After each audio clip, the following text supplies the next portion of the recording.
Tervetuloa kaikki tähän vapaaehtoisen pelastuspalvelun VAPEPA Infoon, joka meillä on nyt tässä aiheena tämä Keski-Suomen alue ja meillä on täällä asiantuntijakin sitten, joka kohta päästään ääneen niin kertomassa vähän lisää. Ja dia ei vissiin vaihu näköjään teille. Ei vaihtu. Ja nyt vaihtuu. Joo, kyllä. Joo. Ehkä me ollaan maa- ja kotitalousnaiset ja meillä on valtakunnallinen neuvontajärjestö ja meidän strategiakuva on tässä. Me halutaan olla maaseudun aktiivinen kehittäjä, tämmöisen yhteisen keskustelun rakentaja ja sitten myös tämmöinen myönteinen uudistaja ja tutkimustiedon jalkauttaja ja tämmöinen yhdistävä tekijä moneen suuntaan. Ja meidän visio on maaseudun puolesta kestävästi ja yhdessä. Ja meidän nämä neuvontaosaamisalueet on sitten ruoka- ja ravitsemusosaamisen vahvistaminen, yksi tärkeä osa-alue, maisema- ja luonnonhoidon kehittäminen ja myös yrittäjyyden tukeminen, niin aloittavat yrittäjät kuin sitten jo toimivat yritykset.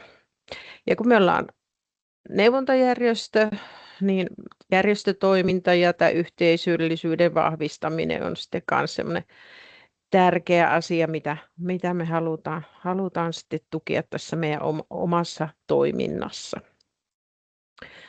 Me tahdotaan olla tämmöinen elinvoimainen, uudistuva ja haluttu kumppani maaseudun kehittämisessä ja tämmöisen kestävän arjen ja ympäristön ja yrittäjyyden ja yhteisöllisyyden ja turvallisuuden tunteen edistyksessä.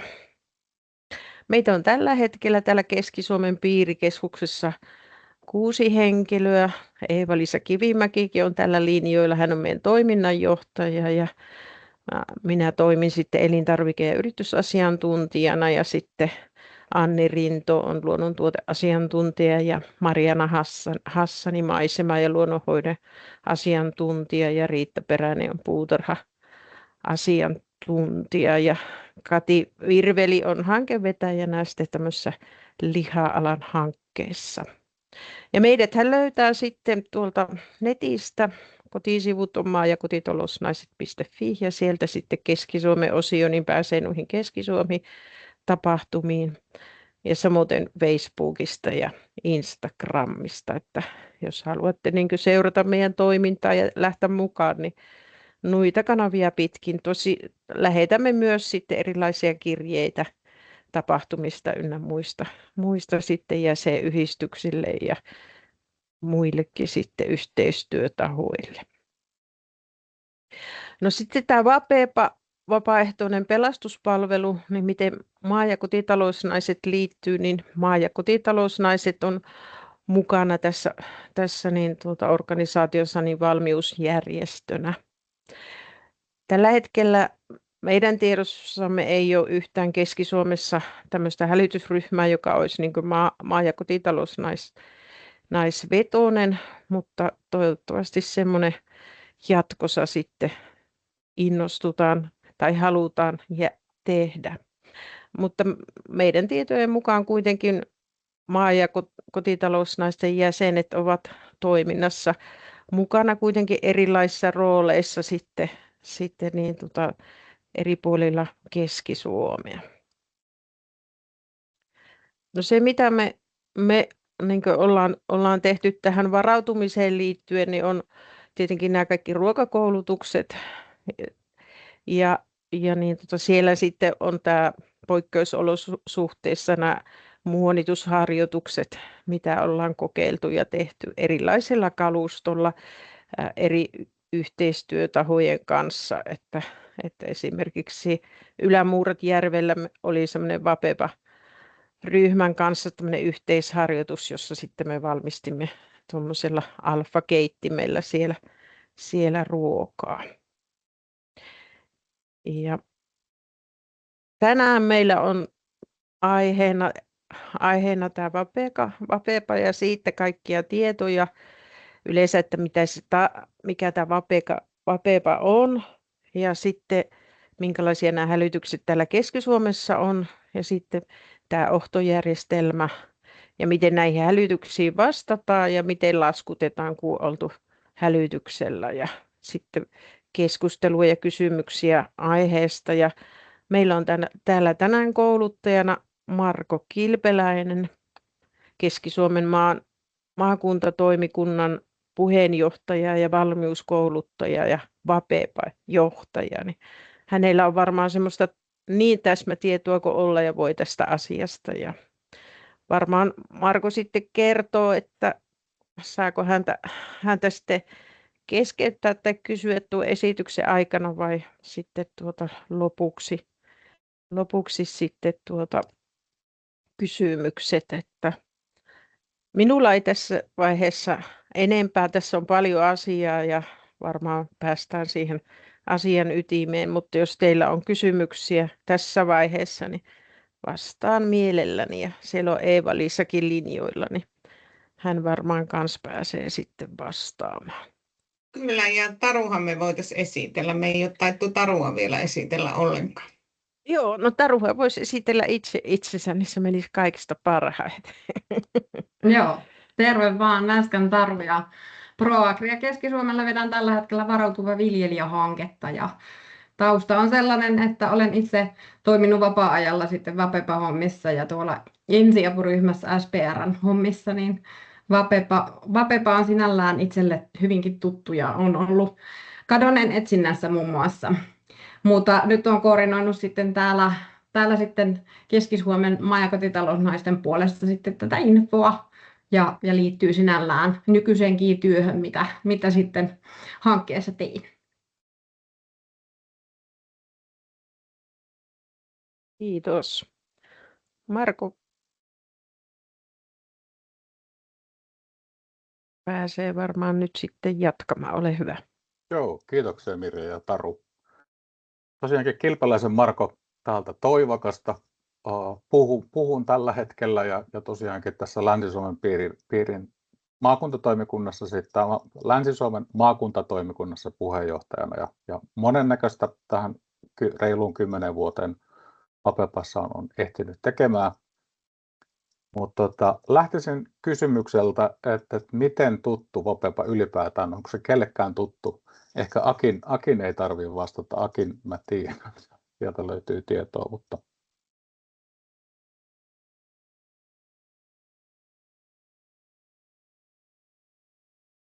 eli hyvin tavallaan saadaan perusteista lähteä liikkeelle. Ehkä tuossa nyt muutamia kalvoja on sellaista, että mitkä riippuu sitten, että miten tuttua tämä toiminta ylipäätään on. Eli mun mielestä tuossa otsikossa on hyvä lähtöteesi tälle meidän illalle. Eli me ollaan osaavien auttajien verkosto ja meillä on toimintaa, niin kuin tuossa kuvassa näkyy, niin maalla, merellä, järvillä ja ilmassa ja sitten paljon erilaista muutakin toimintaa. Anteeksi, keskeyttää. Ei näy mitään, jos näyttää. No niinpä tietenkin. Hyvä huomio. Joo, ja sitten Mirja kysyi tuossa, että saako keskeyttää, niin totta kai kysykää heti, meitä on niin pieni porukka, että voidaan pitää sillä. Mä yritän pitää katseen täällä, mulla on 2 ruudulla tämä homma, niin mä luultavasti näen sitten, jos siellä huiskitte kättä, mutta avatkaa vaan mikkiä ja kysykää, olla niin pieni porukka, että tuskin tulee isompaa ongelmaa. Eli tästä tosiaan sanon, että ollaan osaavien auttajien verkosto, toimintaa on siellä vesistöillä, maalla ja sitten ilmassa. Ja hyvin monennäköistä roolia ja tehtävää löytyy meidän historiasta ja toivottavasti ja varmasti myöskin tulevaisuudesta.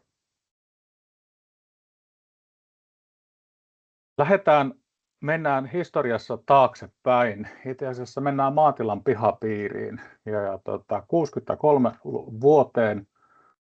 Aika monelle tässä puhelussa ehkä tuttua on se maatilan arki. Aamutoimet lähtee liikkeelle, mennään sinne navettaan, lapset hoituu siinä sivussa Ja sitten yhtäkkiä tapahtuukin jotain sellaista, mitä edelleen tänä päivänä valitettavasti tapahtuu, mutta josta se meidän tavallaan DNA vapepana kumpuaa. Ja sieltä lähdetään liikkeelle sitten, mitä siellä tapahtuu. Eli mennään tuonne pohjoiseen, jos Hetta-Pallas seudut on tuttuja, olette käynyt vaeltamassa, niin sen tyyppiseen maastoon mennään Enontekiölle 63. Ja siellä katosi juurikin tästä maatilan pihapiiristä pieni tyttö, joka sitten pitkällisten etsintöjen, eli 13 päivän etsintöjen kuluttua löytyi valitettavasti menehtyneenä yli 60 kilometrin päästä siitä kotitalosta. Ja tämä on se, että paljon on tuosta tapahtunut kehitystä, mutta edelleen se tulee yllättäen ja se on sellainen tapahtuma sille perheelle, että se määrittää sen elämän, että on aika ennen tätä tapahtumaa ja sitten aika sen jälkeen. Se tilanne varmasti silloin 63 on ollut hyvin kaoottinen, on ollut aika tavalla erilaiset tekniset valmiudet, kulkuvälineet, kaikki sellainen juttu. Mutta se, mistä me edelleenkin ammennetaan sitä voimaa vapepana, on se ihmisten halu auttaa. Eli satoja ihmisiä saatiin jalkautettua hyvin pitkästäkin matkasta bussilasteittain ympäri Suomea etsijöitä sinne paikalle. Mutta se oikeastaan sitten se tapahtuman kulku niin laukasi sen, että todettiin, että meillä ei ole sellaista järjestelmää, joka pystyisi vastaamaan tämän tyyppiseen juttuun. Ei ollut tahoa, joka systemaattisesti lähtisi koordinoimaan sitä ja tavallaan luomaan sitten niitä pelisääntöjä ja koulutuspolkuja sitten tähän juttuun. Keskisuomalaisena totta kai pitää todeta, että ennenkin 63kin on ollut etsintätoimintaa meidänkin alueella. Vimpari Juha vilahti tuossa Mirjan kuvissa, niin hän aikanaan piti hyvän esitelmän siitä tällaista etsintäryhmätoiminnasta, mitä on ollut. Mutta toi 63 oli se, mistä tästä tehtiin sitten, tai tästä alkoi muodostumaan sitten sellainen systemaattisempi toiminta. Ja Punainen Risti sai sen mandaatin lähteä koordinoimaan tätä vapaaehtoisuuteen perustuvaa järjestelmää ja yhä edelleen toteuttaa sitä roolia. Tämä ei kuulu siihen infopakettiin virallisesti, mutta halusin vaan nostaa tämän karttakuvan kuitenkin tähän, että miten edelleen tänä päivänäkin niin ne kadonneet osaa yllättää, miten pitkiä matkoja he pystyvät liikkumaan vaikeissakin haastavissa olosuhteissa. Ja se rajoittaa meidän toimintaa sitten ehkä sillä etsintäpuolella, että miten laajalta alueelta lähdetään etsimään ja muuta, mutta paljon on tapahtunut tätä. Nyt jos suunnittelette kesän vaelluskohteita vielä, niin tuolla Oudasjoki varressa, missä on tuo ylhäällä tämä Anjan löytymispaikka tuolla, niin siellä on muistomerkki ja on mielenkiintoinen paikka käydä ylipäätään. Vaikeakulkuista seutuu totta kai, mutta hyvin palkitsevaa sitten myös tuolla sen vaeltaminen.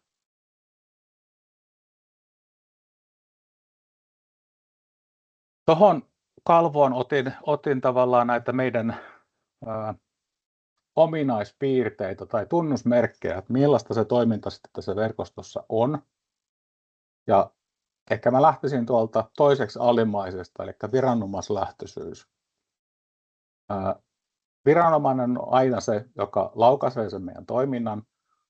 Ja ehkä Suomessa se poikkeuksellinen malli, mikä on rakentunut tuolta 60-luvulta tänne päin, on se, että viranomaisten ja Vapepan välillä on hyvä niin kuin sopimuksellinen suhde. Meillä löytyy noihin viranomaisille sopimukset.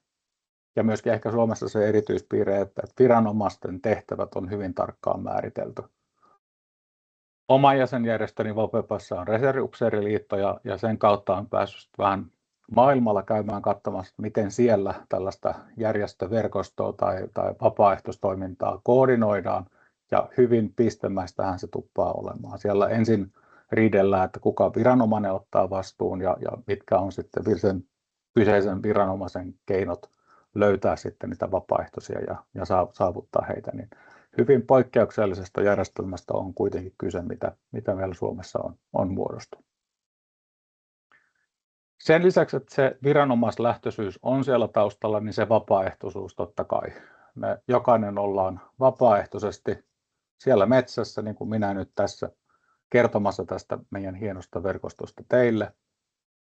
Ja siellä pelataan tavallaan sitten niiden pelisääntöjen mukaan, eli meillä ei ole sellaista direktio-oikeutta suoranaisesti näihin meidän vapaaehtoisiin. Totta kai sitten kun tullaan tehtävälle, niin sitten sitoudutaan noudattamaan sitä, mutta meillä ei ole mitään sellaista, että me voidaan sanoa, että no sä oot nyt seuraavat vaikka 6 tuntia täällä etsimässä vai muuta, että jokaisella vapaaehtoisella on kuitenkin se muu elämä sitten siinä ympärillä. Se, mikä korostuu varsinkin noilla meidän tehtävillä, on se yhteistyökyky. Me hyvin harvoin mennään sinne jollain kaveriporukalla tai semmoisella pitemmän yhdessä olleella porukalla. Ehkä sitten niin kuin muonitus ja ensiapu ja tämän tyyppiset on pikkasen poikkeavia, mutta kun me mennään vapaaehtoisena tehtävälle, niin me ollaan valmiita toimimaan kenen tahansa kanssa. On se sitten mistä tavallaan hälytysryhmästä tai mistä tahansa jäsenjärjestöstä, niin se yhteistyökyky on se meille se A ja O. Sitten me ollaan kaikki vapepalaisia, keltaiset liivit päällä, kun me ollaan siellä tehtävällä. Tuo vastuu nousee monessakin tasossa esille tässä meidän toiminnassa, mutta jokainen tietenkin vastaa siitä, että toimii niiden meidän ohjeiden mukaan ja mahdollisimman tunnollisesti siellä, mutta sitten myöskin, että mehän ollaan niille viranomaisille myös vastuussa. Se on aika kova paikka sanoa vaikka poliisille etsintätilanteessa, kun tuo partion metsästä, että se on nyt tämä alue katsottu niin hyvin kuin pystyttiin. Eli siinä on sitä vastuuta ja paljon myös sitten tavallaan sen suhteen. Ja vastuu on se toinen kääntöpiiri, että kun me osoitetaan se, että me pystytään toimimaan vastuullisesti, niin myös viranomaisten luotto meihin on kyllä hyvällä tasolla. Sekään ei ole mikään itsestäänselvyys ja jonkun verran maakuntarajojen yli tehtävillä olleena, niin se vaihtelee myöskin, että miten vaikka poliisi sitten pystyy tai luottaa asioiden hoitumiseen. Mutta se vastuullisuus on tosi tärkeää. Ja ehkä siitä niin kuin seuraavana kohtana toi koulutus tai koulutettua kansalaistoimintaa, niin se on se meidän eräänlainen palvelulupaus siitä, että ne, ketkä on oikeasti Vapepan hälytysryhmissä, niin heillä on se tietty taso, mitä he pystyvät tehtävällä suorittamaan, ja me pidetään jatkuvasti sitä yllä. Eli se ei ole vaan, että käy sen peruskurssin, vaan että me kannustetaan kyllä jokaista niin kuin kouluttautumaan ja olemaan aktiivinen sitten sen oman niin kuin vapaaehtoisammattitaidon ylläpitämisessä. Tuosta viimeinen toi arvoihin ja toimintatapoihin sitoutunutta toimintaa, niin sitä vähän sivusinkin tuossa. Eli vaikka me tullaan hyvin monenlaisilla taustoilla ja monenlaisista jäsenjärjestöistä, niin sitten kun on se Vapepan liivi päällä, niin meillä on ne yhteiset arvot, meillä on yhteinen toimintatapa ja kyllä me sitten sitoudutaan niihin tapoihin. Olisiko tässä vaiheessa herännyt kysymyksiä? Mä katson tuon chatin, että joo, siellä oli vaan kommentti, että tännekin voi laittaa.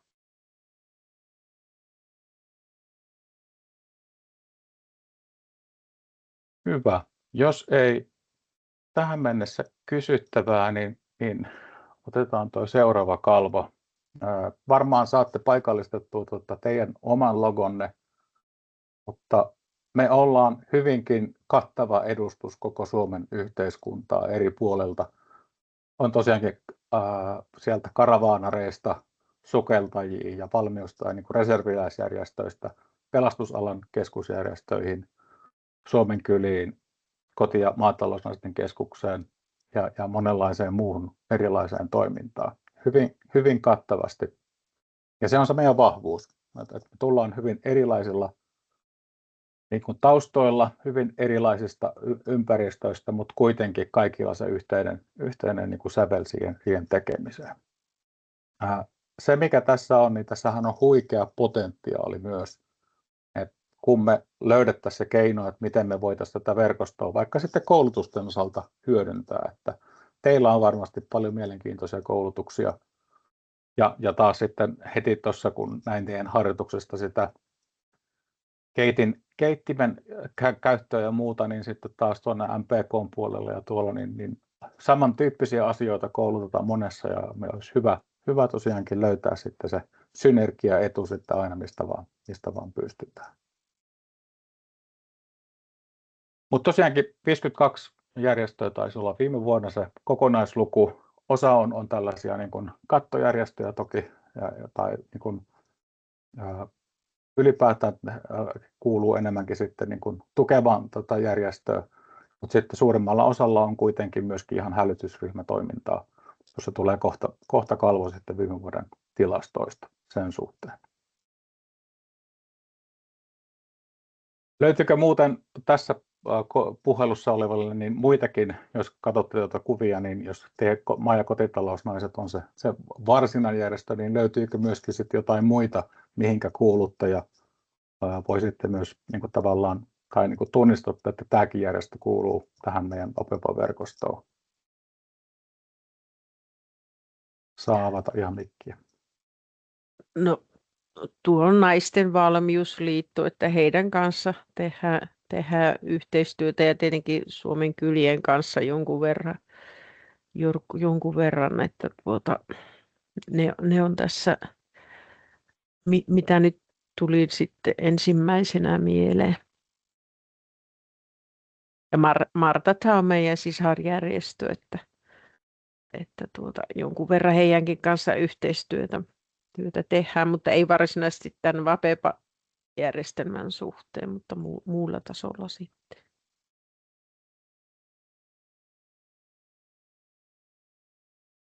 Hyvä, mennään eteenpäin. Tehtävistä. Mitäs te tiedätte niin kuin Vapepan tehtäviä tai sellaisia luokituksia, että minkä tyyppisiä asioita me Vapepassa tehdään, niin heittäkää. Etsintä on jo tullut, sillä ei saa enää bonuspisteitä, mutta onko jotain muita sellaisia tehtäviä, missä tiedätte, että vapepalaisia tai Vapepaa on hyödynnetty? Onko ollut suuronnettomuustilanteet, tai ainakin valmius niihin? Joo, sieltä löytyy tavallaan sieltä suunnalta myöskin tehtäviä Vapepalle, kyllä. Sitten on niin kuin lasten tai vanhuksien tai joidenkin, joilla on tilanne, että tarvii apua, niin niiden auttaminen. Että esimerkiksi siellä Ylämuratjärvellä, kun meillä oli se yhteinen koulutus, niin kun me valmistettiin sitä ruokaa, niin se Vapepa-ryhmä niin kuin harjoitteli sitä, että ne vie kylän niin kuin niille ikäihmisille sitten ateriat niin kuin lounasta varten sitten siinä, ja sitten testasivat myös yhteyttä sinne toisiin puhelimella.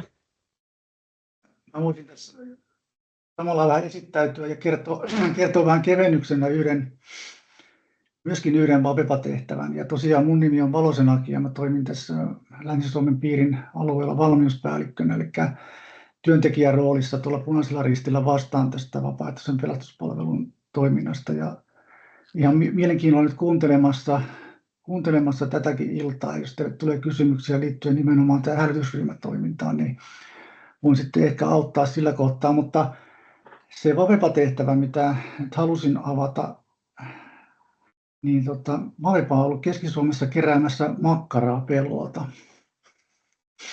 Ja nyt esimerkkinä siitä, että ne tehtävät ovat siis todella moninaisia, mitä meille tulee. Ja sekin tapahtuma oli siellä Pohjoisen Keski-Suomen alueella, elintarvikerekka kaatu pellolle. Ja totta kai kun se sisältö levisi sinne pellolle, niin se ei ollut enää sitten elintarvikekiertoon voitu niitä elintarvikkeita laittaa, mutta onnettomuudessa se sattui sopivasti ennen juhannusta. Voitte kuvitella, että juhannusmakkaraa oli jokaisen vapaaehtoisen auton peräkontti niin täynnä, että iskarit laavasi maata. Että esimerkkinä tehtävät voi olla monenlaisia, kun me yhteistyöviranomaisia on varsin monia kuitenkin tänä päivänä. Poliisi, pelastus, sosiaaliviranomaisiin ja nykyään sitten Keski-Suomessa hyvinvointialuekin on vahvasti meidän yhteistyökumppani, niin voi ajatella, että tai voi ikään kuin lopettaa ajattelun, että Vapepa on vain ainoastaan niin kuin etsintätehtäviä varten. En vie aikaa, jatka vaan Marko eteenpäin tästä. Kiitos. Toi on mielenkiintoinen. Olisi pitänyt sanoa vaan, että kerättiin vaan makkaraa pellolta, että se oli istutettu sinne. Mutta tässä porukassa se ei ehkä menisi läpi. Mutta.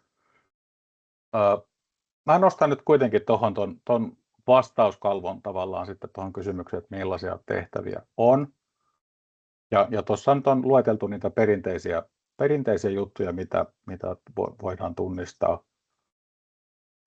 Jos omalta uralta, mitä tällaisia on niin Palokan vanhusten palo tai talon se tulipalo, siellä oli meillä monenkin näköisiä erilaisia tehtäviä ja siitä paljon uutisoitiinkin.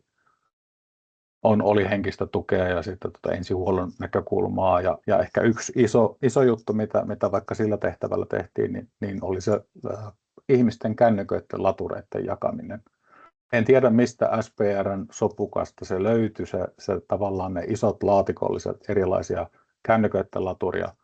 Ihmiset oli silloin yöllä lähteneet tietenkin kotoa nopeasti ja se kännykkäpuhelin tai kännykkä ja lompakko oli ehkä löytynyt mukaan, mutta sitten se laturi oli jäänyt sinne. Ja sitten aamulla alkoi olla jo puhelimet kohtuu tyhjänä. Niin se iso tehtävä oli siinä, että kahlattiin niitä isoja muovisia laatikoita läpi ja etsittiin sopivan kokoisia latureita ihmisten puhelimiin. Se voi olla tuollaisessa isossa onnettomuudessa tai jossain evakuointitilanteessa niin tuommoista liikenteen ohjauksen tyyppistä juttua. Nyt maastopalokausi toivottavasti alkaa olla pikkuhiljaa jo kevään osalta ohitsepäin, niin ne voi kestää tosi kauan. Siellä voisi olla sellaisia niin kuin pelastuslaitoksen muonitukseen liittyviä tehtäviä ja tämän tyyppisiä juttuja. Mutta sitten toi viimeinen, muut viranomaisen määräämät tehtävät, niin se on varmasti mistä Akikin puhuu, että oikeastaan vaan niin kun meidän viranomaisten mielikuvitus on sitten rajana ja totta kai sitten, että mihin kaikkeen me pystytään sitoutumaan, niin sieltä voi sattua hyvinkin mielenkiintoisia juttuja. Muistan, että ensihuollon peruskurssilla puhuttiin, että joku iso nykyajan navetta, toista sataa lypsävää vaikka sisällä, niin se veden kulutus, että jos menee sähköt poikki eikä saada varavoimaa riittävän pitkäksi aikaa, niin se veden saanti, että miten se turvataan, se on kuitenkin massiivinen se määrä, mitä lypsävä tarvii sitä vettä, niin sellaisia tehtäviä. Mutta aina tilannekohtaisesti toki sitten mietittävää, että missä me mennään. Jotenkin isojen eläinten kanssa toimiminen ei ehkä kaikille ole sitä luontaisinta juttua ja muuta, mutta sen takia tässä vapaaehtoisia ollaankin, että sitten jokainen pystyy miettimään myöskin hälytyksen saatavaan, että pystyykö lähtemään sitten mukaan. Mutta siellä on kaikki ne meidän vesi-, maa- ja ilmaelementit, henkistä tukea, muonitusta, kuljetusta, kaiken maailman juttuja. Nyt huomasin, että oli jonkunnäköinen koulutus tai webinaari luvassa helteiden takia uupuvien ihmisten tällaisen auttamiseen. En ole vielä itse kerinyt perehtyä, mutta joka vuosi näköjään tulee kuitenkin sitten ehkä noiden hyvinvointialueiden niin kuin suostumuksella tai tuella sitten myöskin mietitään sen niin kuin varautumisen näkökulmaa vähän laajemmin, että mihin kaikkeen vapaaehtoisia voidaan sitten hyödyntää. Ja se on hyvä. Me ollaan hyvinkin tärkeä osa niin kuin sitä kokonaisturvallisuutta.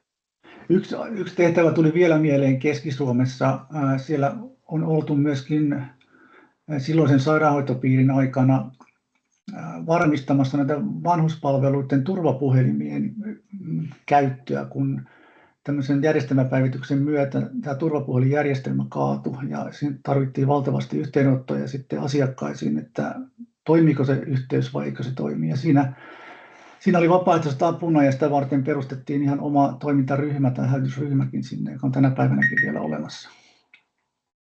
Kiitos. Kyllä, tosi monennäköistä Keski-Suomeenkin mahtuu. Olisiko tähän herännyt kommentteja tai kysymyksiä meidän tästä tehtäväkentästä? Taru, ole hyvä vaan. No, mäkin voisin esittää tällaisen kevennyksen. On ollut tuolla Itä-Uudenmaan alueella niin isossa valmiusharjoituksessa, missä harjoiteltiin kadonneen etsintää ja löydettiin kyllä kohdenuket sitten ja saatiin kiitosta poliisilta ja viranomaisilta, mutta sitten se päättyikin siihen, että saatiin viranomaisilta uusi käsky. He oli tiputtaneet vahingossa uuden karhean dronen, eli poliisi oli just saanut aivan pränikän dronen ja se tippui kuusikkoon. Ja sitten lähdettiin ketjussa etsimään dronea viranomaisten avuksi ja löydettiin sekin ja kylläkin palasina ja luultavasti se poliisi sai kuulla sit kunniansa, että kuka sen oli tiputtanut, koska oliko se nyt 40 000 euron arvoinen drone ja se oli tosiaan vain harjoituskäytössä silloin, niin sitä vähän naljailtiin sitä, että pitää poliisinkin oppia käyttämään sitten laitteita oikein. Mutta tällainen kevennys. Kyllä. Joo, on joskus muutaman kympin tai ehkä jonkun satasen droneja ollut itsekin ettämässä metässä ja se harmitus on ollut siinäkin jo kovin suuri, niin saati sitten tuollaisessa ja virkatehtävässä, niin se voi olla. Siinä ei ehkä ole päätä niin kuin silitelty sen jälkeen. Hyvä. Mennään sitten siihen runkoon, että minkä kautta, kun se viranomainen tekee sen päätöksen, että nyt meillä on tehtävä, me tarvitaan tähän nopeasti apukäsiä ja ottaa yhteyttä sitten meidän valmiuspäivystämään, niin tässä on sitten se tapahtumien kulku siitä pisteestä eteenpäin. Eli se meidän valmiuspäivystäjä saa sen tiedon, mitä on tapahtumassa tai mihin tarvitaan ihmisiä. Ja hän sitten ensimmäisenä yrittää etsiä totta kai sitten sitä johtoryhmää sinne tehtävälle, joka lähtee Apevon puolesta johtamaan sitä vapaaehtoisporukkaa ja pitämään yhteyttä sitten sinne viranomaisten suuntaan. Mutta hyvin nopeasti sitten myöskin, kun se lupa on tavallaan saatu sieltä viranomaiselta, että nyt oikeasti lähdetään sille tehtävälle, niin sitä ihmisiä ruvetaan kutsumaan, eli tuo hälytys niille Apepan hälytysryhmille lähtee liikenteeseen. Ja sitä mukaan, kun sitten siellä hälytysryhmän jäsenet vastailee, ketkä pääsee, ketkä ei pääse ja ketkä pääsee ehkä sitten vähän viiveellä, niin se reaaliajassa sitten päivittyy se tieto, että montako ihmistä, montako resursseja me ollaan saamassa sitten tehtävälle. Ja sitten jossain ajan pisteessä se Apepa-johtaja tai valmiuspäivystäjä ja viranomainen saa keskitettyä sen, että mihin näitä ihmisiä lähdetään kertomaan. Tai ehkä se on tullut jo aikaisemmin, mutta kuitenkin meillä on jonkunnäköinen kokoontumispaikka, mihinkä sitten tosiaan ihmiset ohjataan sillä meidän viestimellä. Ja kun me ollaan saatu ihmiset sinne paikalle, me ruvetaan muodostamaan niitä toimintaryhmiä riippuen siitä, että minkä tyyppisestä tehtävästä meillä on kyse. Jos se on etsintää, niin onko se millä muodolla tapahtuva tai millä etsintämuodolla tapahtuvaa, onko se evakuointia, onko se ensihuollollista tehtävää tai mitä. Ja sitä mukaan, kun meillä ihmisiä tipoittain sinne ilmoittautumaan ja niistä muodostetaan niitä toimintaryhmiä, niin he lähtevät sitten suorittamaan sitä mukaan sitä tehtävää. Ja loppuviimein sitten viranomainen päättää sen, että nyt vapaaehtoisten käyttö lopetetaan ja suoritetaan sitten nuo lopputoimet siellä operaatiopaikalla. Ja siihen lopettamiseen liittyy sitten totta kai paljon muutakin. Mutta lyhykäisyydessään niin kuin tuossa on se tapahtumien kulku. Mä en ottanut tähän nyt yhtään ohtokalvoa, se ei tässä infossa taida niinkään olla, mutta se on kuitenkin se meidän hälytysjärjestelmä niin sanotusti. Kahta vaihtoehtoa olemassa, joko puhtaasti, ketkä ei ole vielä ladannut sitä ohtoappia, niin saa tekstiviestin ja tekstiviestiin sitten vastataan, että pääseekö tehtävälle. Ja yleensä siinä mikä tulee se ensimmäinen viesti, niin on jo jonkunnäköistä suuntaa siihen, että minkä tyyppisestä tehtävästä on kyse. Ainakin se, että onko etsintä tai joku muu.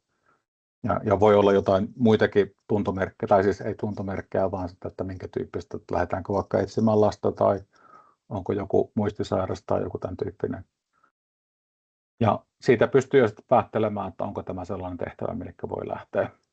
Toki siinä vaiheessa pitäisi jokaisen vapaaehtoisen myös käydä se sisäinen puntarointi, että onko mahdollista lähteä, onko oma fyysinen vireys siinä, tai henkinen vireys sen tasoinen, että pystyy lähtemään sinne.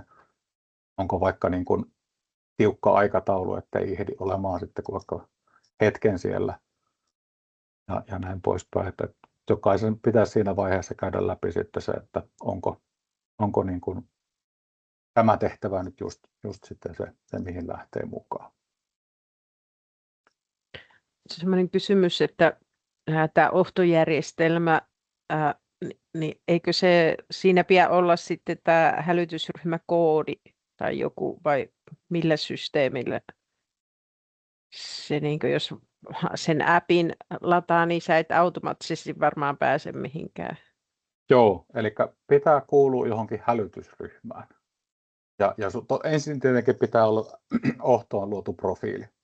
Ja siellä on tiettyjä täppiä, mitä pitää olla. Meillä pitää olla se puhelinnumero tiedossa ja sitten tosiaankin, että mihinkä hälytysryhmään kuuluu. Jos sitä hälytysryhmää ei ole, niin sitten tietenkin se hälytysryhmäkin pitää perustaa ja sillä valita ylläpitäjät ja näin poispäin.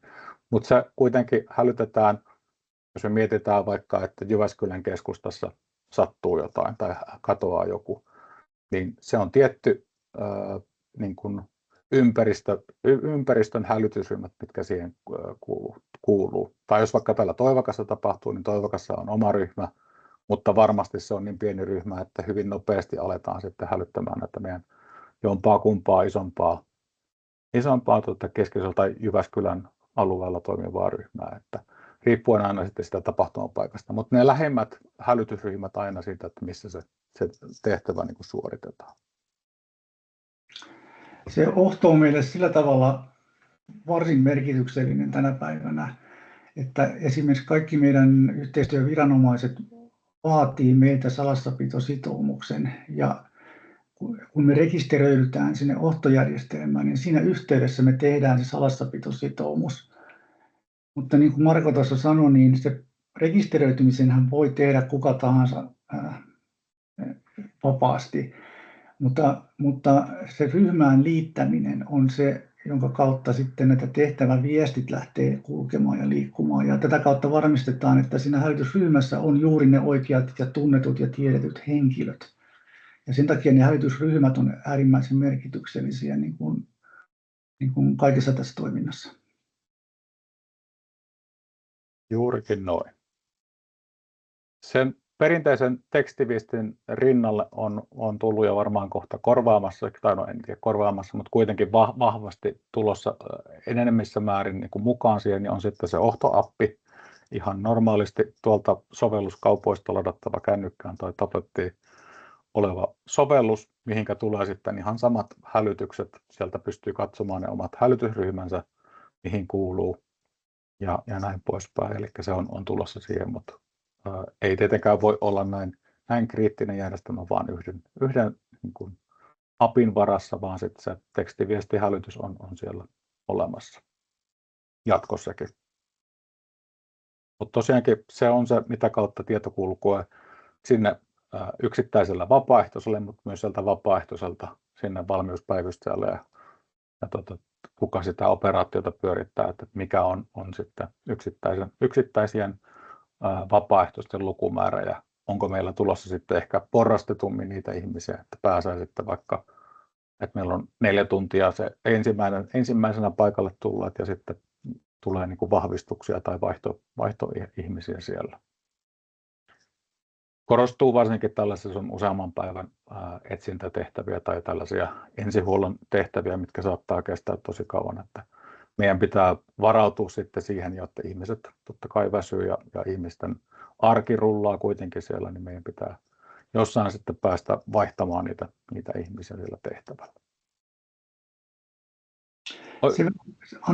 Sen verran vielä tuosta ohtojärjestelmästä, että sehän on se tapa, millä me varmistetaan se viranomaisyhteys tähän toimintaan.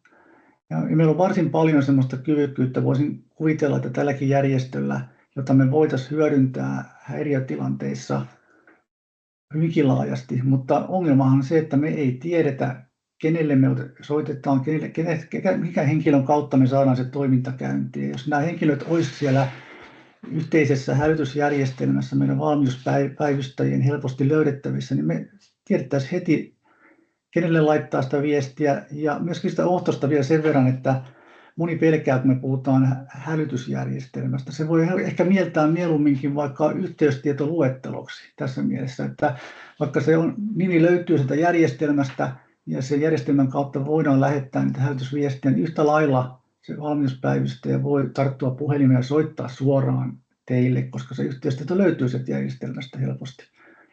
Se voi mieltää myöskin tällaisena yhteystietoluettelona sitä varten, että teidät löydetään, jos sitä teidän apuanne tarvitaan.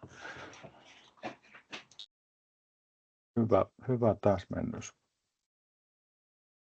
Olisiko ohtosta tai tästä tapahtumien kulusta jotain herännyt kysyttävää tai ihmetystä mun sekavasta selityksestä?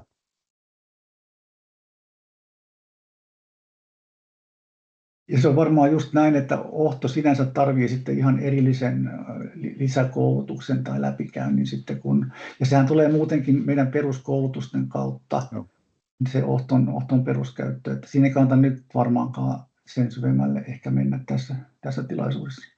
Joo.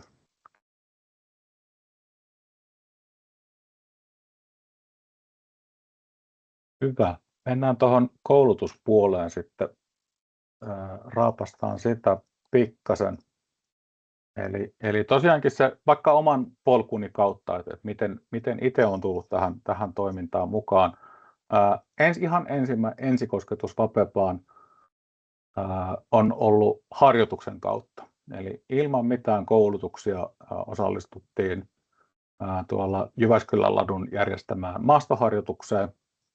Ja siellä tuli sellainen ensipurasu, että tämä hommahan voisi ollakin just sitä, mitä haluaa tehdä.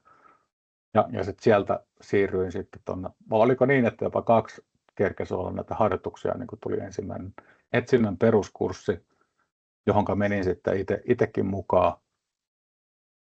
Sen jälkeen olin sitten jo hälytysryhmässä, taisin olla ennen sitä peruskurssiakin jo hälytysryhmässä, että tavallaan niiden harjoitusten pohjalta. Ja sitten kun se ensimmäinen kurssi käyty, niin olin sitten jollain hälytystehtävälläkin ja harjoituksissa totta kai.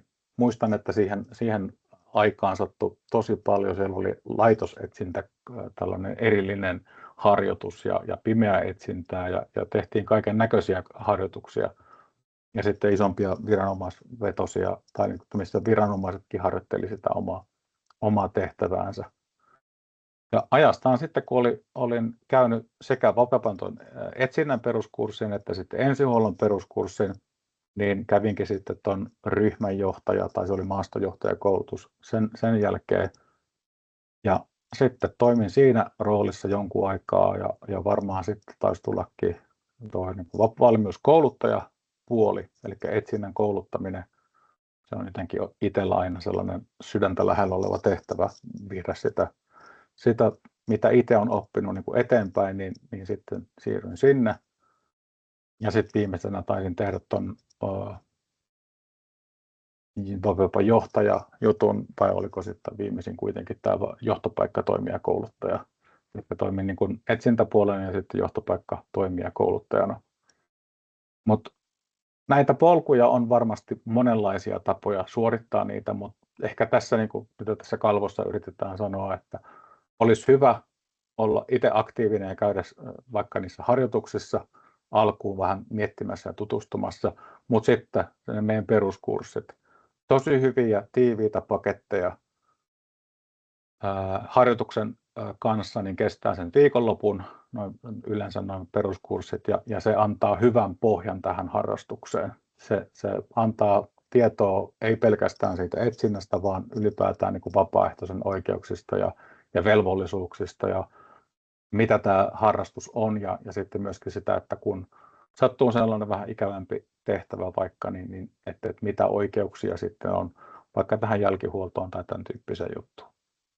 Ja kun on se peruskoulutus käyty, niin sitten aktiivisesti vaan mukaan toimintaan, mitä vaan koulutuksia ja harjoituksia löytyy, niin niihin totta kai mukaan hankkii sitä kokemusta ja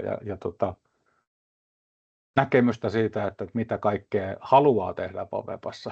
Että sekin on hyvä päätös, että miettiä, että onko sitten se, että mä haluan olla paras etsintäryhmäläinen ikinä, vai sitten, että no okei, mä voisin viedä vaikka sitten porukkaa mettään, tai mulla on osaamista evakuointeihin liittyen tai johonkin muuhun tehtävään, ja löytää sitä omaa paikkaa ja kokeilla reilusti. Että nämä meidän kurssit on siitä inhimillisiä, että vaikka käy kaikki peruskurssit läpi ja sitten tekee päätöksiä tai toteaa, että no ei tämä ehkä ollutkaan mun juttu, niin aivan mahtava juttu. Ja pikkuhiljaa katsoo sitä omaa polkuunsa, että onko se sitten vaikka Vovepan johtaja tai ehkä joku kouluttajarooli, tämän tyyppinen juttu. Niin aina se, että ensin sitä teoriaa, sitten sinne maastoon kokeilemaan harjoituksiin oikeille tehtäville, taas lisää koulutusta ja taas antaa kokemuksen karttua ja sitten katsoo, että mihinkä se päättyy. Ja, näitä, mitä on ollut joskus näissä palkitsemistilaisuuksissa, niin kyllä tämä ihmisiä vie aika monta kymmentä vuotta eteenpäin. Se on niin kuin yleinen trendi, että kun antautuu tälle touhulle, niin siitä tulee vähän, ei ehkä niinkään harrastus enää sitten, vaan se tapa olla aktiivinen kansalainen sen suhteen. Tähän voidaan kaivaa sitten teille. Meillä on nyt kesäkuussa, en ole nyt tarkastanut, että onko siellä yhtään vapaata paikkaa enää, mutta etsinnän peruskurssia on, ja syksyllä löytyy kanssa sitten peruskurssitarjontaa. Ja sitten joitakin jatkokoulutuksia taitaa olla joitakin kalenterissa jo. Eli jos tällainen kouluttautuminen kiinnostuu, niin siitä voidaan kaivaa teille päivämääriä ja lenkkejä ja laittaa sitten teille niin kuin jatkossa. Olisiko näistä koulutuksista jotain, mitä haluaisitte kysellä? Semmoinen kysymys, että onko ne ilmaisia vai onko ne maksullisia nämä koulutukset? Taitaa pieni korvaus tulla, että mikä otetaan. Nyt on niin pitkä aika omista peruskursseista. Eikö se Aki ole, että sieltä jonkunnäköinen pieni korvaus otetaan? Joo.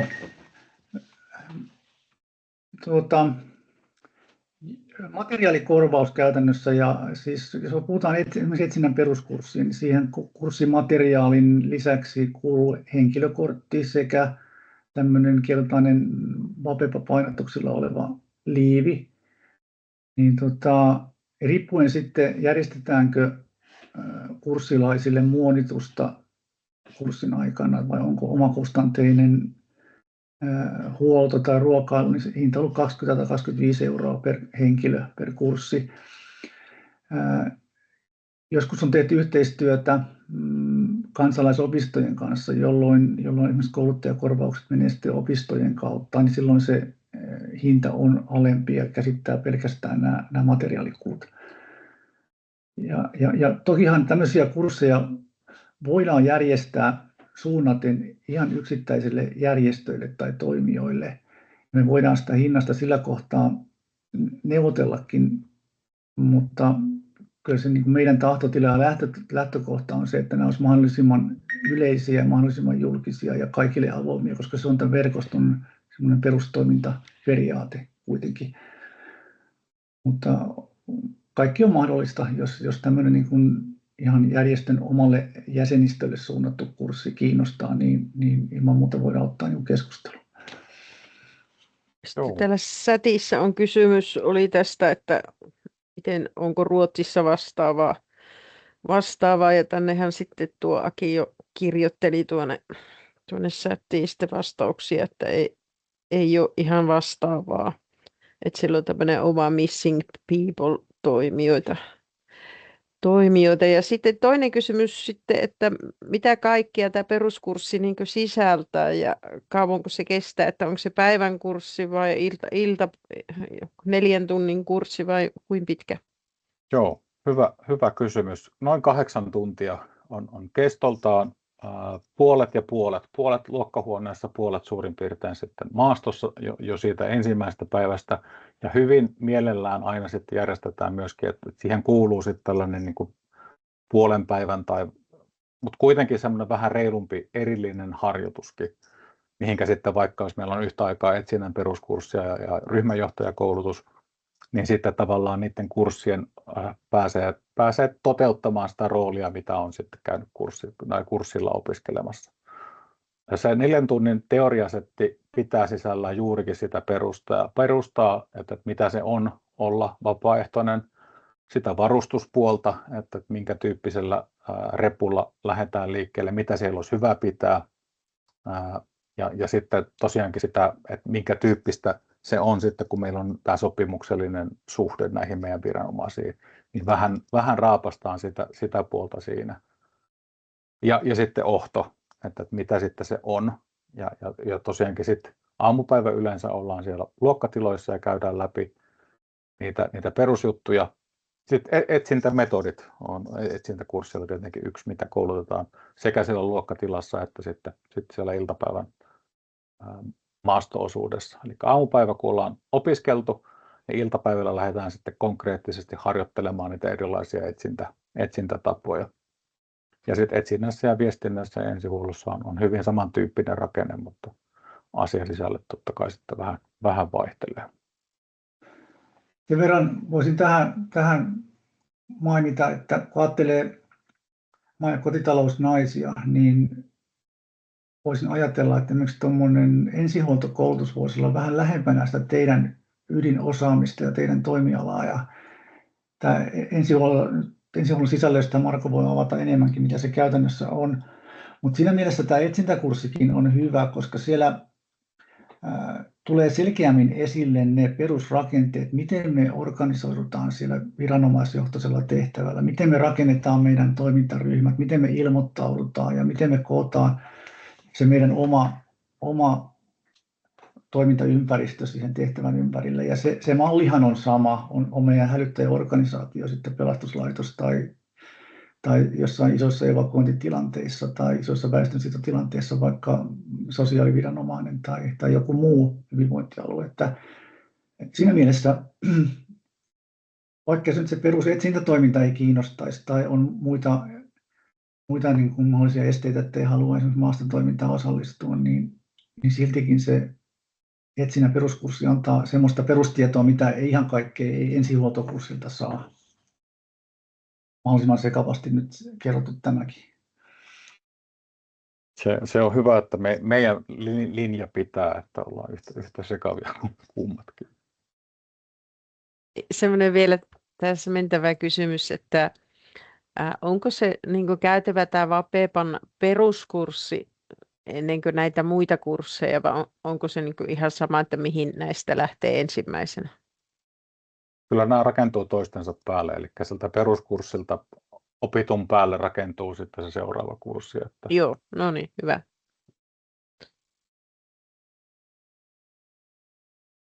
Hyvä.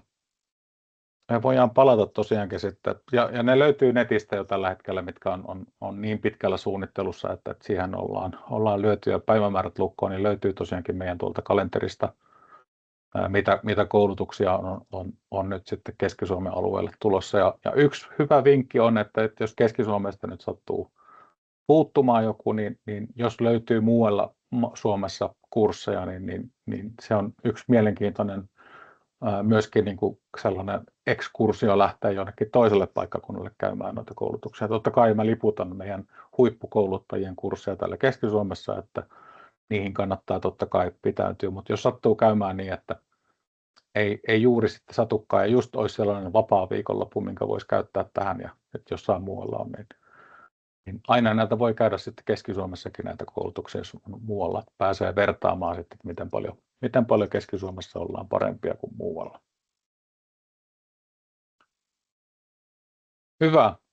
Hypätään sitten tuonne faktapuolelle. Eli tämä on mun mielestä, tai kun näin tämän ensimmäisen kerran itse vuosi 25 lukuina, jotenkin, tämä on siis valtakunnalliset statistiikat, että tämä ei tarkoita vaan pelkästään Länsi-Suomea tai Keski-Suomea, niin jotenkin toi tietyt luvut täältä niin kuin hyppäsi silmille ja oma kuva oli jotenkin 25 vuodesta, että oli aika hiljasta, tavallaan hiljasta, mutta sitten kun se otetaan niin kuin koko valtakunnan tilasto, niin onhan se aika huikeeta.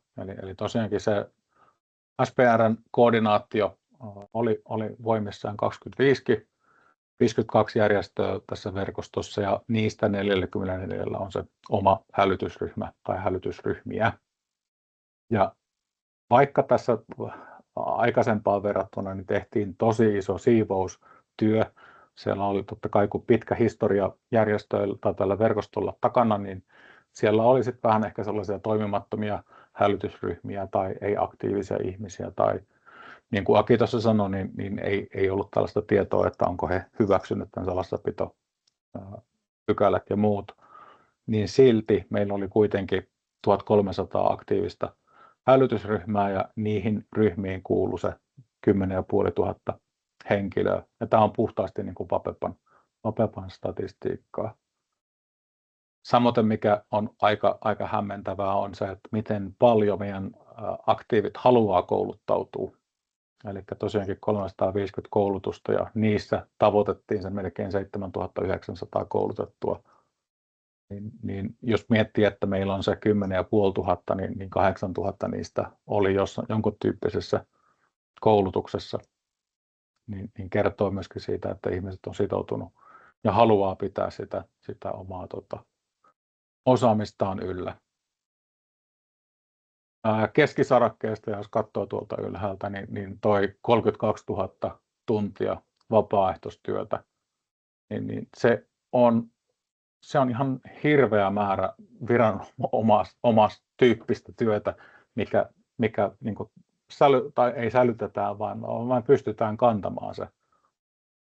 Että jos miettii, että siinä pitäisi olla jonkunlainen virkamies tai viranhaltija, joka sitä tekee, niin niitä olisi aikamoinen liuta sitten tekemässä tota määrää. Ja se, että miten paljon meillä ihmisiä autettiin kuitenkin 25 vuonna, niin oli iso luku. Ja nykypäivänä, kun aina pitää katsoa sitä, että no, paljonko se nyt sitten kustantaa, niin sanonpahan vaan, että tuolla alle 5 euron tuntikustannuksella vaikka etsintäpuolella, niin aika kustannustehokas pumppu kyllä ollaan. Että vaikea löytää sitten niin kuin mitään sitten. Ehkä jossain tulevaisuudessa dronet tekee sitten kaikki tuonkin halvemmalla, mutta se, että sitä ihmistä on tällä hetkellä aika vaikea muiden kuin koirien niin kuin pestä tuolla vaikka etsintätoiminnassa. Sitten jos miettii varautumisen näkökulmasta ja kokonaisturvallisuuden näkökulmasta, niin että meillä on vapaaehtoisjohtajia koulutettu kuitenkin iso liuta, yli 400 vapaaehtoisjohtajaa.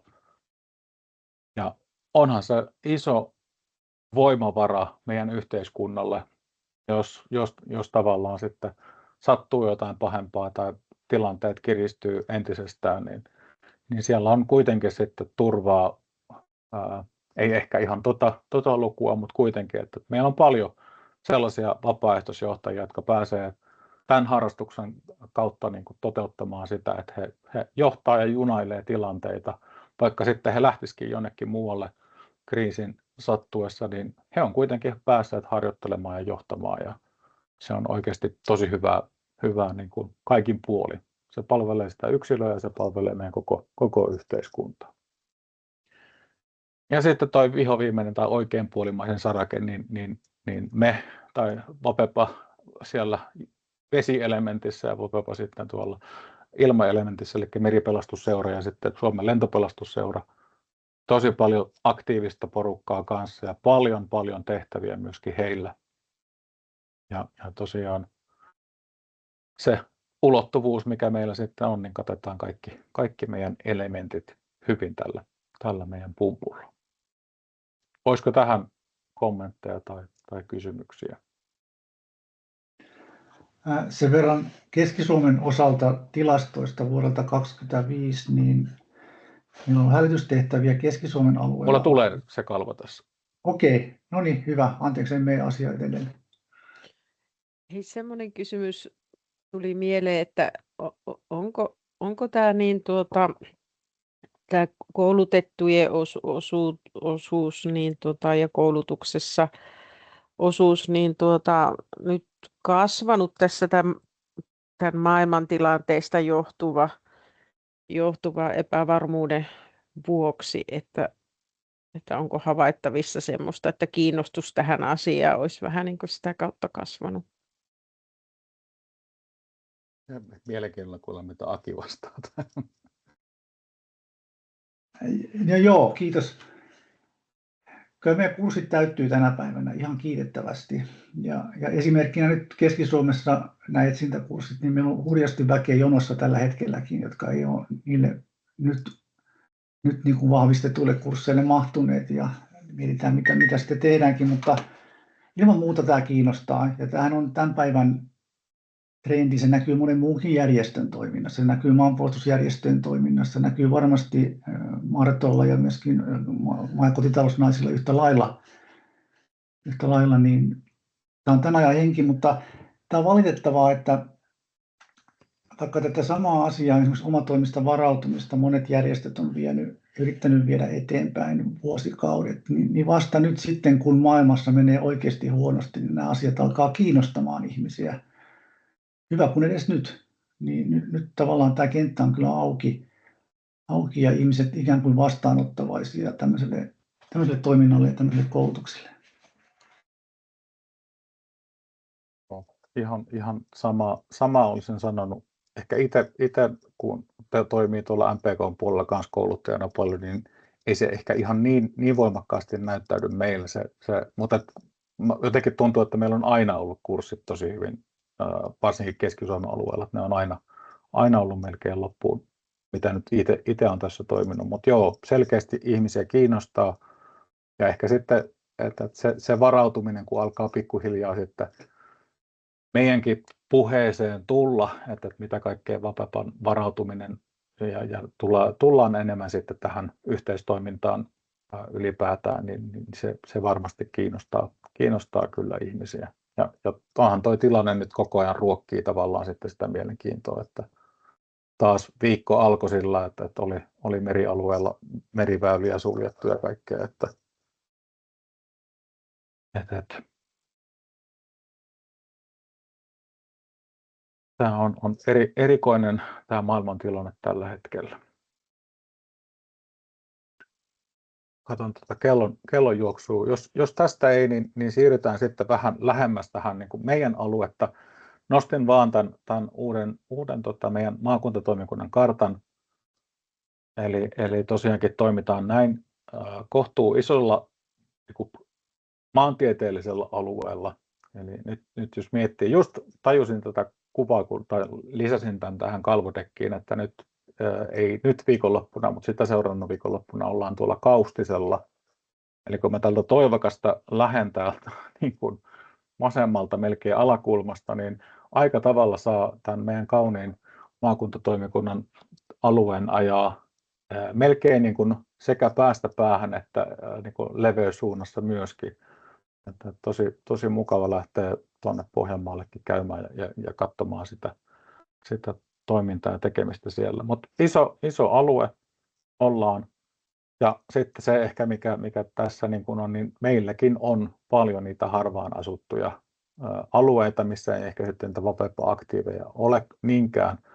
Ja ne on aina sitten meillä niitä haastavia paikkoja, että jos siellä sattuu jotain. Toki meillä niitä aktiiveja löytyy hyvin alueelta, mutta sitten ihmisten siirtyminen kestää ja se ei ole ehkä sitten se tehokkain. Mutta tämä on se meidän alue tällä hetkellä, tai millä pelataan. Ja sitten jos mennään siihen mielenkiintoiseen kohtaan. Saanko kysyä tuosta edellisestä? Ole hyvä. Eli jos tänne perustettaisiin nyt hälytysryhmää, niin tarviiko 2 hälytysryhmää, eli pohjoinen ja eteläinen, vai voiko olla vain 1?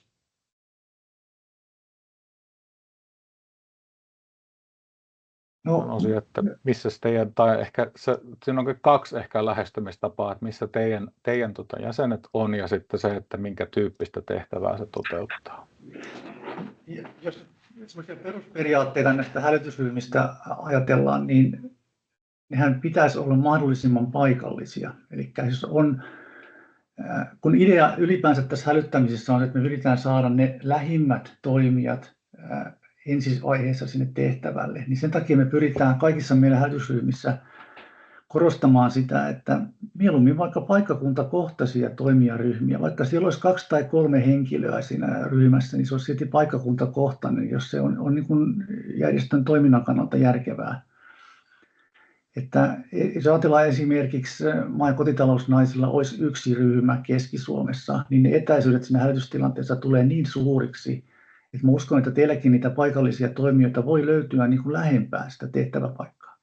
Mutta nämä on sitten järjestökohtaisia asioita, mitä niin kuin pitää miettiä järjestön sisäisesti, että voidaanko ja onko järkevää tehdä ryhmiä, jotka kattaa tietyt kunnat tai tietyt alueet esimerkiksi. Mutta mä itse nyt ajattelisin, että teillä on kuitenkin iso alue ja paljon vapaaehtoisia, paljon toimijoita, aktiivitoimijoita, niin kannattaisi miettiä sitä ryhmätoiminnan jalkautusta niin kuin enemmän paikallisesti. Ainakin tässä vaiheessa mietin. Joo, hyvä, kiitos.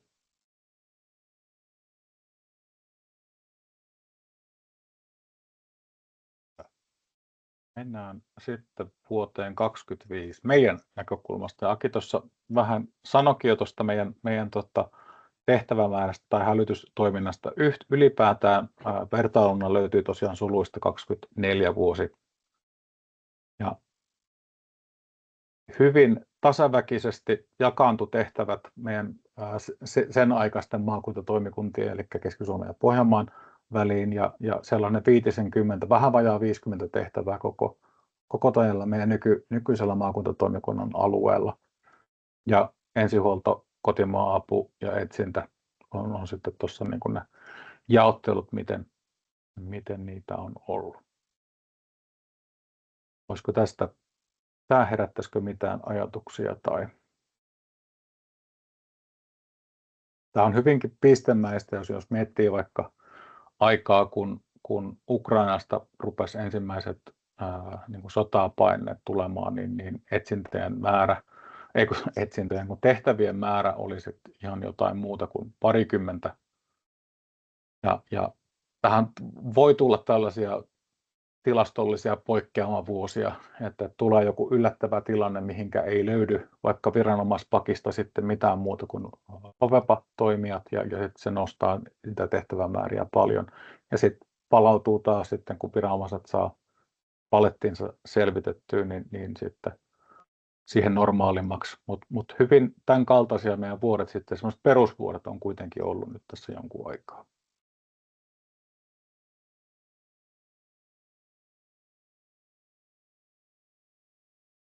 Ja tässä on tosiaankin sitten, että niitä muita tehtäviä on varmasti sitten jatkossa, luulisin, että niitä yhä enemmässä väärin nähdään, kun viranomaiset tajuaa sitten, että tähänkin voisi OVEPAa sitten hyödyntää. Tuossa on sitten vähän tästä muusta toiminnasta, että miten paljon meillä oli koulutuksen piirissä tai harjoitusten piirissä ihmisiä. Aika paljon pidettiin tällaisia esittelyjä, infotilaisuuksia ja sitten noita yhteenvetosarakkeita tuolla, eli 155 tapahtumaa. Ja sitten tosiaankin niissä sellainen 4700 rapiat osallistujaa noissa meidän tapahtumissa. Eli paljon niin kuin kohdataan ihmisiä, ei pelkästään meidän niin kuin vapepalaisia, vaan sitten myöskin niitä, ketkä miettii tai pohtii, että tämä on alkutaipaleella sitten järjestönä vaikka siihen, että mitä se sitten tämä verkostossa toimiminen olisi. Tämä on itse asiassa mun viimeinen kalvo ja 7 oli varattu aika, eli meillä jää tässä hyvä aika keskustella, onko mitä herättänyt tämä esitys nyt mitään ja ehkä jotain jatkosteppejä tai mitä jäi sellaisia puutteita tästä, että mistä haluaisitte kuulla lisää tai jotain sitten vähän konkreettisempaakin, niin nyt meillä on hyvä aika käydä sitä keskustelua.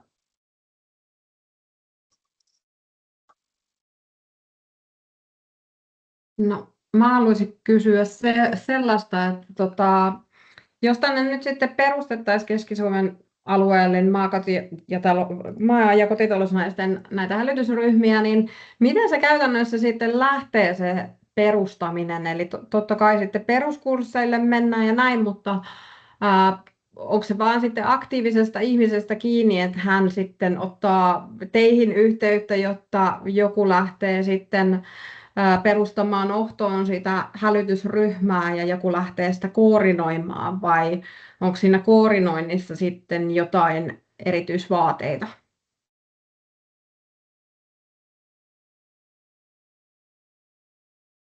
Odottaako Marko, että minä vastaan vai mitenkä?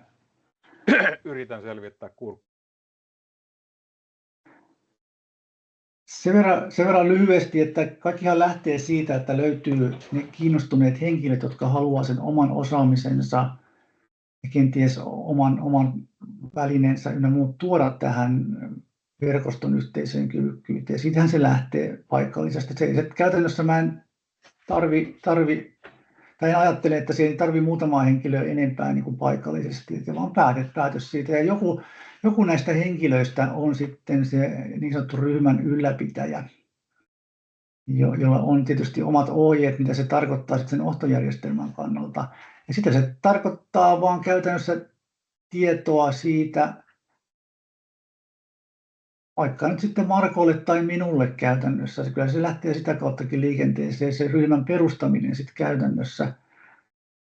Ja siihen saa oman ohjausmateriaalin ja tukimateriaalit ja muut, että mitä se tarkoittaa, ja autetaan ilman muuta aina niiden ryhmien perustamisessa, ei se siitä jää niin kuin kiinni.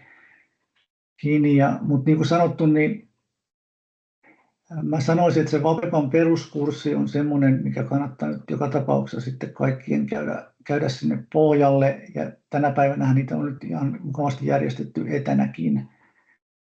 Ja toki ne pystytään järjestämään varmaan vaikka ihan maakunnallisestikin etänä vetää, niin ei se siitä nyt varmaan kiinni jää. Sen jälkeen ryhmä pystyy ja se viedään sinne meidän hälytysjärjestelmään ja tiedotetaan meidän valmiuspäivystäjille, että tämmöisiä ryhmiä on olemassa. Ja sen jälkeen se ryhmä on niin kuin tietynlaisessa vasteessa siellä, että jos sille paikkakunnalle tarvitaan huoltoa johonkin, vaikka nyt etsintätehtävän yhteyteen, niin sitten voi olla, että se puhelinsoitto tulisi tälle kyseiselle ryhmälle.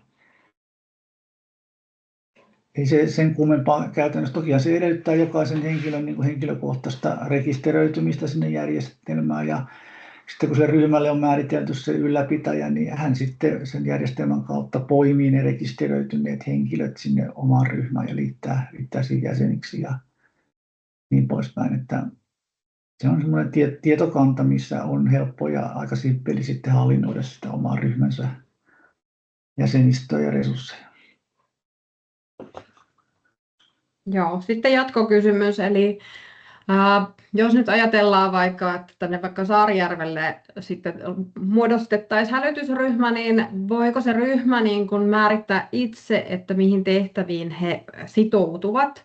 Lähinnä ajattelen sitä, että jos he haluaisivat vain lähteä muonittamaan, niin he ei sitoutuisi tavallaan vaikka kadonneen etsintään. Onko tällainen mahdollista? Joo, jokaisella hälytysryhmällä on niin sanottu hälytyskortti, joka täytetään sinne samaan järjestelmään sitten, kun se ryhmä on perustettu. Ja sinne määritellään sen ryhmän tehtäväalue, mihinkä haluaa. Siinä on varsin monta vaihtoehtoa jo suoraan valittavissa ja toki voi kirjata sinne ihan omankin rivin. Ja kyllähän selkeästi niin kuin tarve tällä hetkellä on huollon ryhmistä nimenomaan meidän tehtävillä. Ja sitten se voidaan päivystäjille vielä erikseen niin kuin mainita ja kertoa ja kootakin näitä huollon ryhmiä, että tällä paikkakunnalla löytyy tällainen ja tällainen huoltotehtäviin mahdollisesti hälytettävä toimijaryhmä, niin näin se käytännössä toimii. Joo, hyvä, kiitos. Ja niin kuin tuossa Aki sanoi, niin meillä löytyy tosi hyvät materiaalit tuohon Ohtoon sekä käyttäjätaso että sitten niiden ylläpitopuolella, että ohjeet on kyllä hyvät ja yksiselitteiset sitten, että ne, ja voidaan käydä sellainen läpikäyntikin kyllä. Että. Ja käytännössä kannattaakin käydä sitten, kun se ryhmä on koottu, niin se sitä voidaan käytännössä jo harjoitellakin, niitä viestiin vastaamisia ja muita. Mutta sillä kohtaa, jos ajattelen esimerkiksi tuommoinen huollon tehtävä, niin me voidaan sen ohtojärjestelmän kautta laittaa se ennakko- tai esitieto siitä tehtävästä, mutta se on sisällöltään niin moninainen, että aina on tarvetta puhelimella selvittää lisätietoja ja tarkentaa tehtäviä. Ja sen takiakin ne yhteystiedot siellä on merkityksellisiä siellä järjestelmässä.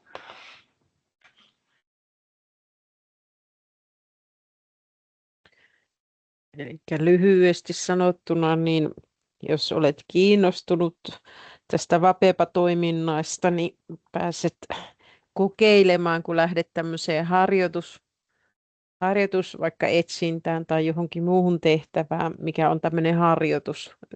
Ja sinne pääsee ilman sitä peruskoulutusta. Ja sitten sen jälkeen voi niin kuin ilmoittautua sille peruskurssille ja sitä kautta sitten nämä jatkomahdollisuudethan sitten on vähän niin kuin itsestään kiinni sitten, että mihin asti intoa riittää ja aikaa. Siitä kai se varmaan on aika monella kiinni. Eli tämä järjestelmähän on niin kuin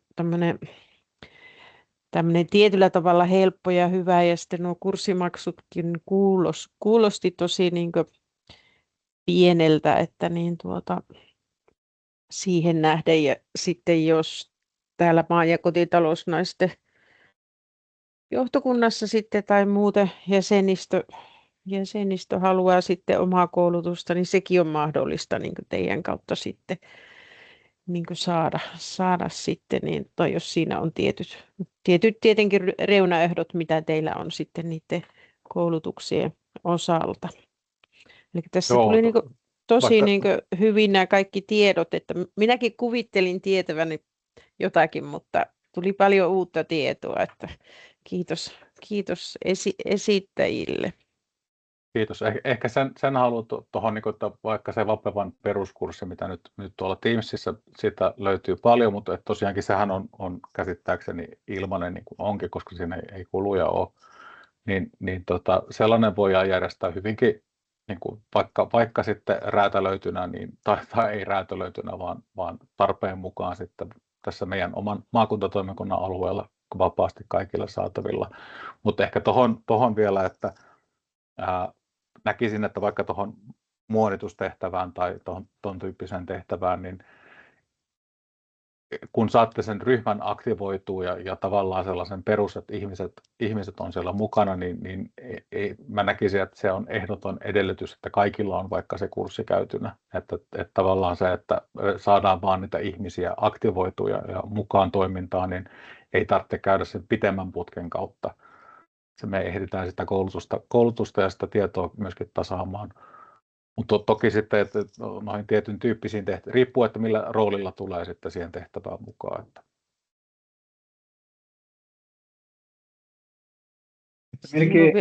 Vielä kysymys sitten Markolle, kun tuossa alussa mainitsit esimerkiksi sen vesihuollon niin kuin eläintiloille, niin onko niin kuin teillä niin kuin tuossa Vapepa-organisaatiossa tässä hälytysjärjestelmässä niin sitten semmoista vedenkuljetuskalustoa sitten tai tiedossa niitä yrityksiä tai niin poispäin, kun sitten kun näissä varautumiskoulutuksissa ollaan näiden kunnanedustajien kanssa, lähinnä pelastuslaitoksen kanssa keskusteltu, niin heillä ei ole semmoista niin kuin kalustoa tällä hetkellä, niin onko teillä niin kuin tiedossa olevaa kalustoa sitten, niin kuin semmoista puhdasta vettä kuljettaa, juomakelpoista? Nyt on kyllä kysymys, jonka en tiedä vastausta, mutta voisin kuvitella, että ei ole sitä kalustoa ainakaan. Että tietoja varmaan, että kellä on sellaisia käytettävissä, niin voi olla. Mutta. Ja Marko on ihan oikeassa, meillä ei ole kalustoa ja tämä Vapepan perusidea-ajatus muutenkin on se, että tässä järjestöt toimivat niin kuin omilla varusteillaan ja varustavat itse omat vapaaehtoisensa. Ja jos ajatellaan myös vedenkuljetuskalustoa, niin lähtökohtaisesti kunnat on velvollisia järjestämään kuntalaisiaan varten riittävästi vedenkuljetuskalustoa. Tämä valitettavasti vaihtelee kunnittain varsin paljon, mikä se varautumisen aste tällä kohtaa on esimerkiksi Keski-Suomen alueella. On kuntia, joilla on tätä kalustoa, ja sitten on kuntia ja toimijoita, joilla sitä ei käytännössä ole. Eikä sitä ole tosiaankaan, esimerkiksi pelastuslaitoksella ei ole tähän käyttöön varattu. Tämä on haasteellinen tilanne, eikä tämä vesikuljetus ole niin kuin ainoa. Puhutaan esimerkiksi sähkön varmistamisesta, vanhusten huoltolaitoksista ynnä muista, onko ne sähkövarmistettu ja monta muuta asiaa, jotka liittyy tähän niin tämmöiseen yleiseen varautumiseen, niin se vaihtelee valitettavasti kunnittain. Toki nyt ollaan menty viime aikoina varsin paljon niin kuin parempaan suuntaan, että myöskin se kuntasektorilla on tähän niin kuin herätty ja asioita on viety eteenpäin, mutta paljon on tekemistä edelleen.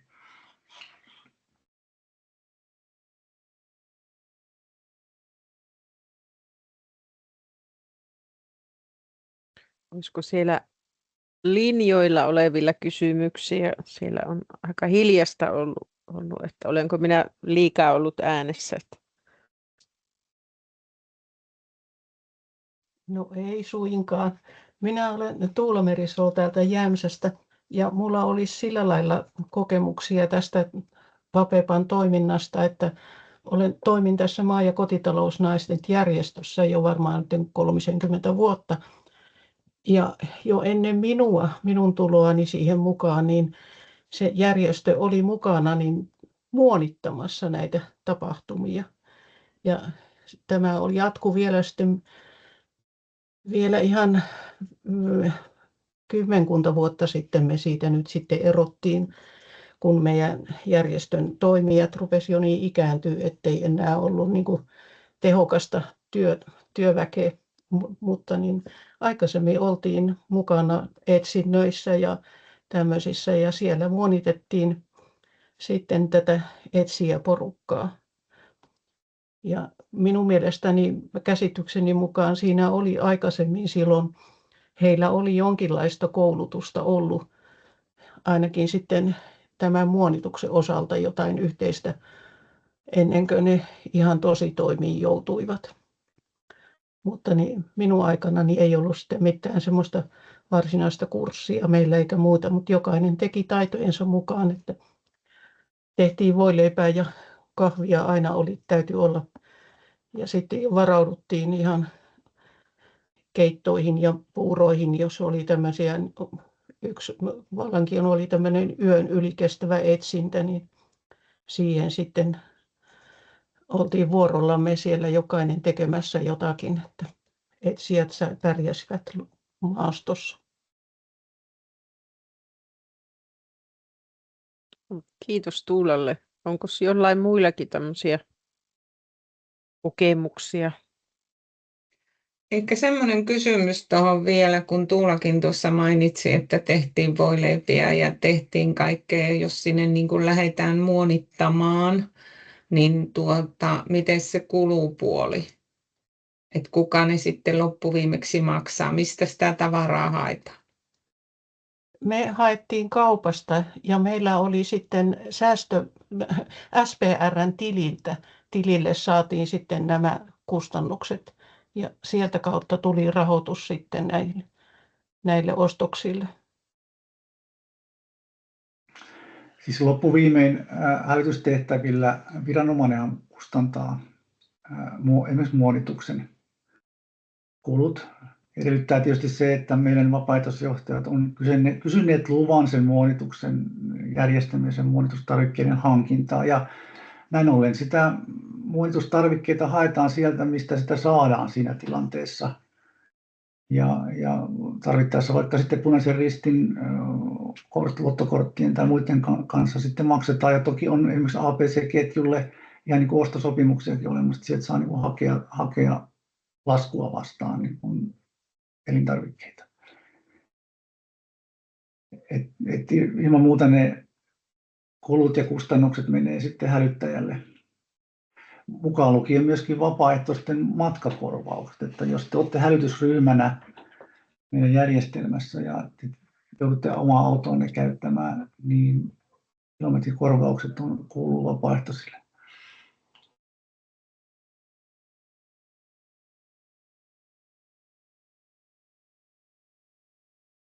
Punaisen Ristin osastoilla on usein ja useilla paikkakunnalla kauppaliikkeiden kanssa sopimuksia, eli he voi saada sitä elintarviketta esimerkiksi kauppojen kiinnioloaikoina eri järjestelyjen kautta. Se on vähän tilannekohtaisesti, että mistä ja miten, mutta ei sitä tarvitse sitä murehtia, että sitä joutuu yhdistys tai yksittäiset henkilöt, tai jos yksittäisetkin henkilöt joutuu omasta pussistaan ostamaan, niin rahat saa aina takaisin kuitenkin, että ei tarvitse sitä miettiä. Joo, ja tuossa niin kuin Marko toi esille se, niin me pystytään järjestämään tämmöinen Vapepan peruskurssi hyvinkin helposti, se iltaperehdytys, että ei tarvitse tavallaan odottaa sitä, että koska semmoinen valtakunnallinen kurssi järjestetään. Että jos sitä kiinnostusta löytyy, niin viestiä vaan vaikka Markon suuntaan, niin sovitellaan sitä päivää. Näillä puheilla lupaan vetää sellaisen, jos tarvetta on. Joo. No, se on jo hyvä lupaus, että mä luulen, että tämä oli tosi hyvä tämä info tässä ja varmaan herätti nyt sitten vähän erilaista mielenkiintoa, kun ymmärtää sen, että miten tämä toimii tämä järjestelmä ja miten tähän pääsee mukaan ja että se on paljon muutakin kuin sitä etsintää, mikä monesti on tuolla mediassa ensimmäisenä ja sitä kautta niin varmaan tämä keskustelu jatkuu ja niin jos jollakin heräsi mielenkiinto, niin voi olla yhteydessä tänne piirikeskukseen